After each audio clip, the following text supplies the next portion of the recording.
جو کچھ کرتے ہیں اللہ کرتے ہیں. زمین کا ایک پتا بھی اللہ کی مرضی کے بغیر نہیں ہل سکتا. ایک پتا جب درخت سے ٹوٹتا ہے وہ کتنی سلوٹیں اور کتنی کروٹیں بدل بدل کر زمین کی تہہ کو لگتا ہے، اللہ کو وہ بھی معلوم ہے. پہاڑ کے اندر پتھر ہے اور اس پتھر کے اندر چھوٹی سی مخلوق ہے، اللہ تعالیٰ اس کو بھی رزق دیتے ہیں. سمندر ہے، سمندر کی گہرائیوں میں جہاں پر سورج کی کرنیں جانا بند ہو جاتی ہے، اس ان ڈیپتھ میں بھی اللہ تعالیٰ کی مخلوق ہے اور اللہ تعالیٰ اسے دیکھ رہے ہیں، اس سے واقف ہے اور اللہ ان کو کھلاتے ہیں پلاتے ہیں. اللہ تو ایسی ذات ہے بھائی. تمہارے دلوں میں کیا چل رہا ہے، تمہاری سوچ میں کیا چل رہا ہے، تم نے آج کیا کیا، تم بھول گئے لیکن اللہ نہیں بھولتا. اللہ کو دل کے حالات پتہ ہے، تمہارے ایک ایک بات کا، تمہارے ایک ایک سوچ کا، تمہاری ایک ایک خیالات کا، کنورسیشن کا، موبائل میں لکھے گئے میسیجز کا، لوگوں کی پوسٹوں پہ کیے گئے کمنٹس کا، لوگوں سے ان باکس میں وہ میسیجز جو تم لوگ اپنے بھائیوں سے، بہنوں سے، ماؤں سے چھپاتے ہو. یقین کرو اللہ تو وہ بھی جانتا ہے. وہ کالز پہ باتیں کرنا جو چھت پہ چاہ کر تنہائی میں کی جاتی ہیں، اللہ وہ بھی جانتا ہے. ہم لوگوں نے پتہ نہیں کیا سمجھا ہوا ہے. یقین کرو اللہ تو اللہ ہے بھائی. تو اللہ ہی کی مرضی سے سب کچھ ہوگا، لیکن اس کا یہ مطلب تو نہیں ہے کہ ہم گناہ کر رہے ہیں تو وہ بھی اللہ کی مرضی سے کر رہے ہیں.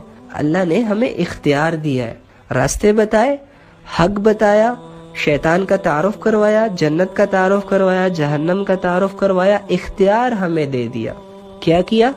اختیار ہمیں دے دیا کہ میرے بندے تو دنیا کی زندگی میں دو راستوں کو فیس کرے گا. ایک راستہ تمہیں جہنم کی طرف لے کے جائے گا، ایک راستہ تمہیں جنت میری رضا کی طرف لے کے آئے گا.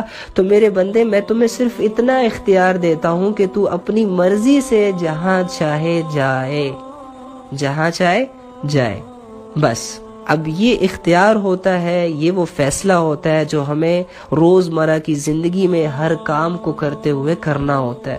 نماز کا وقت ہے لیکن میں یہاں پر مجھے ٹیسٹ بھی ملا ہے، میں نے اسائنمنٹ بھی لکھنی ہے. اب ڈیسائیڈ تم نے کرنا ہے میرے بندے، تو اسائنمنٹ میں ہی لگا رہے یا نماز پڑھے. زنا بھی ہے، نکاح بھی ہے، مرضی تیری ہے. تو زنا کی طرف جاتا ہے، نکاح کی طرف جاتا ہے.